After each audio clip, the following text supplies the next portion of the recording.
दोस्तों, 18वीं लोकसभा का पहला दिन, संसद का पहला सत्र या पहला दिन कह सकते हैं आप, जिसमें जीते हुए नवनिर्वाचित या कह सकते हैं आप जितने भी सांसद हैं, पक्ष के हों, विपक्ष के हों, सारे लोग मौजूद थे।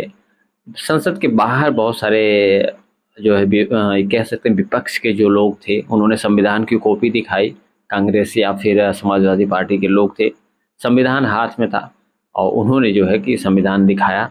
क्योंकि आप देखे होंगे कि जो चुनाव जो लड़ा जा रहा था, कहीं न कहीं एक तरीके से संविधान बचाने की भी लड़ाई के रूप में लड़ा जा रहा था विपक्ष द्वारा, और ये बताया जा रहा था कि अगर इनकी सरकार बनी तो संविधान बदल दिया जाएगा, ये लोग बदल देंगे। तो कहीं न कहीं इसका असर भी हुआ, जिससे कि जनता ने जो मैंडेट दिया वो पूर्ण रूप से बहुमत तक नहीं पहुंचाया भारतीय जनता पार्टी को, और बैसाखियों की सरकार आप कह सकते हैं, चंद्रबाबू नायडू और नीतीश कुमार के सहारे जो है एनडीए की सरकार खड़ी है। अब कब तक चलेगी ये भी कुछ कहा नहीं जा सकता, लेकिन आज संसद सत्र का जो 18वीं लोकसभा है उसका पहला दिन था, जिसमें पीएम मोदी ने तमाम मंत्रियों ने शपथ ली और उसमें शिक्षा मंत्री भी थे।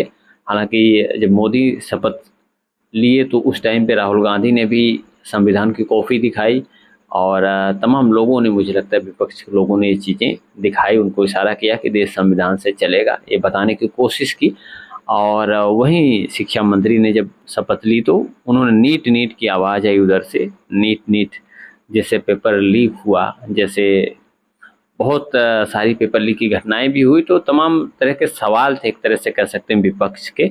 और इसकी शुरुआत हो चुकी है, और इतना आसान नहीं होगा सरकार के लिए संसद में जवाब देना, क्योंकि एक के बाद एक घटनाएं हो रही हैं, चाहे आतंकी हमले की बात हो, चाहे पेपर लीक की बात हो, भर्तियां रद्द होने की बात हो। तमाम सवाल बहुत ज़्यादा पैदा हुए हैं कुछ ही दिनों के अंदर, जिसका जवाब जो है मुझे लगता है विपक्ष जो है सरकार से मांगेगा, पीएम मोदी से मांगेगा, और उनको कहीं न कहीं देना ही पड़ेगा। क्योंकि अब की बार जनता ने जो मैंडेट दिया है, जनता ने जो विपक्ष तैयार किया है, वो काफ़ी मजबूत है, काफ़ी स्ट्रॉन्ग है, और जिससे बचा नहीं जा सकता है, जिससे जो है छुटकारा पाना पीएम मोदी के लिए या फिर एनडीए के लिए काफ़ी ज़्यादा मुश्किल दिखाई दे रहा है। क्योंकि जनता के मुद्दों को काफ़ी मजबूती से उठाने का काम करेगा अब की बार विपक्ष।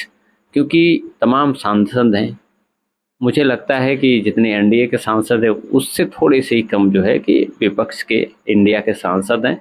बहुत ज़्यादा अंतर नहीं है, तो कह सकते हैं बड़ी संख्या है। विपक्ष के रूप में एक मजबूत विपक्ष है जो कि जनता की आवाज़ बनकर संसद में गूंजेगा, और उसका जवाब जो है हील हवाले से नहीं चलेगा, उसका जवाब देना ही पड़ेगा। संसद, मुझे लगता है अब की बार संसद में बहुत हंगामा होने वाला है, बहुत चीज़ों के बारे में बात होने वाली है, और कह सकते हैं कि एनडीए सरकार जो है अपनी मनमानी नहीं कर सकती इस बार। क्योंकि नीतीश कुमार और चंद्रबाबू नायडू का भी फैक्टर है। फैक्टर ये है कि जहाँ चुनाव में या फिर भारतीय जनता पार्टी ने हिंदुत्व के, एक तरह से कह सकते हैं हिंदू मुस्लिम एक तरफ करके चुनाव लड़ा था, जहाँ पे पीएम मोदी खुद बहुत बार बोले थे कि अगर कांग्रेस की सरकार आई तो हिंदुओं का या फिर ओबीसी एससी का आरक्षण जो है मुसलमानों को दे देंगे, और मैं जब तक रहूँगा ये होने नहीं दूंगा। बहुत सारी ऐसी बातें कही थी। तो वहीं चंद्रबाबू और नायडू की अगर आप बात करते हैं, जो कि सरकार में नरेंद्र मोदी के साथ हैं, भाजपा के साथ हैं, उनके द्वारा मुस्लिमों को आरक्षण देने की बात कही जा रही थी, मस्जिदों पे पैसा लगाने की बात कही जा रही थी, इमामों को पैसा देने, अब बहुत सारी चीज़ें मुस्लिमों के लिए फैसिलिटी देने की बात कही जा रही है। वहीं जो है फंड की ज़रूरत है चंद्रबाबू नायडू को इन्हीं सब चीज़ों के लिए। तो वहीं एक तरफ जहां भारतीय जनता पार्टी या पीएम मोदी या यूँ कहें जो एनडीए है, एनडीए मूल रूप से जो भारतीय जनता पार्टी का तबका है वो मुसलमानों के आरक्षण के खिलाफ है, वहीं चंद्रबाबू नायडू जो है सरकार में शामिल हैं, वो भी उनकी वजह से भी सरकार खड़ी है। तो उनको जो है कि ये ज़रूरी है कि मुसलमानों को आरक्षण दें, और इसके लिए उनको फ़ंड चाहिए, अपने राज्य के लिए फ़ंड चाहिए, और तमाम सुविधाएँ देने के लिए की बात अगर जो करें, जो बहुत सारे उन्होंने वादे किए हैं मुसलमानों के प्रति, तो उनके लिए भी उनको फ़ंड की ज़रूरत है, जो कि पीएम मोदी से लेना। अब देखने वाली बात बहुत सी ज़्यादा दिलचस्प होने वाली है कि अगर जो पार्टी या जो नेता मुसलमानों को आरक्षण देने के खिलाफ है, वह उनके लिए किसी दूसरे को किस तरीके से फंड देता है। तो इसीलिए कह सकते हैं किसी को पच नहीं रहा है।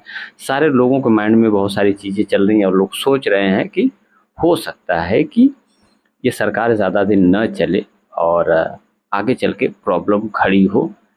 चंद्रबाबू नायडू, हो सकता है चंद्रबाबू नायडू या भारतीय जनता पार्टी या पीएम मोदी के बीच में जो है दिक्कत आ सकती है। वहीं नीतीश कुमार की बात करें तो उनका भी जो है अभी कुछ उनके पत्ते सामने नहीं आ रहे हैं। उनका भी बिहार को स्पेशल राज्य देने की बात कही जा रही है, जिसके लिए काफ़ी फंड की ज़रूरत है। चुनाव भी उनके सामने है, तो उनके भी पत्ते खुल नहीं रहे हैं, लेकिन संशय बना हुआ है दोनों नेताओं पे। फिलहाल संसद का पहला दिन, पहला सत्र, जिसमें पीएम मोदी ने 50 साल पहले इमरजेंसी का जिक्र किया संसद के बाहर। वहीं जो है कि विपक्ष के लोगों ने संविधान दिखा के संविधान पे बात की। बहुत सारी चीज़ें हुई। फिलहाल आगे आने वाले टाइम में इतनी आसान राह नहीं है एनडीए के लिए या भारतीय जनता पार्टी के लिए या पीएम मोदी के लिए। यह विपक्ष ने आज जो है बता ही दिया। फिलहाल आज की वीडियो में इतना ही। मिलेंगे आपसे नेक्स्ट वीडियो में। वीडियो अच्छी लगी तो लाइक करिएगा, चैनल पे नए हो तो सब्सक्राइब करके सपोर्ट जरूर करिएगा। जय हिंद।